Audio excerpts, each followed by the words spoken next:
When nature turns fierce, humanity is often left helpless in its wake.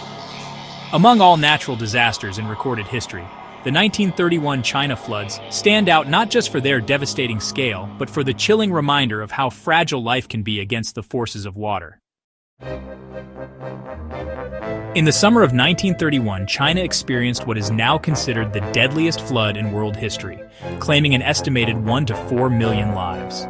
The disaster wasn't the result of one single flood, but rather a series of catastrophic overflows from three major rivers, the Yangtze, Yellow, and Huai. The root causes were complex: hefty snowfall in the winter of 1930, followed by torrential spring and summer rains, and a series of cyclones that lashed the region. By July, the rivers had swollen far beyond their capacity, breaching levees and flooding vast areas. Entire provinces, home to millions, were submerged. The true horror of the 1931 floods wasn't just the water itself. As the rivers overflowed, tens of thousands of square miles were turned into an inland sea. Cities like Wuhan, Nanjing, and areas of the Yangtze River basin were completely inundated. Farms disappeared. Roads and railways were washed away. With infrastructure decimated, access to food and clean water vanished. What followed was a cascade of crises. Mass starvation occurred as crops were destroyed and supply lines cut. Disease outbreaks, including cholera and dysentery, spread rapidly in the stagnant floodwaters. Widespread displacement, with millions forced to live in makeshift camps, or worse, homeless and exposed. Historical records speak of entire families perishing, of corpses floating in rivers, of refugee camps overwhelmed by desperation. It wasn't just a natural disaster, it was a humanitarian catastrophe.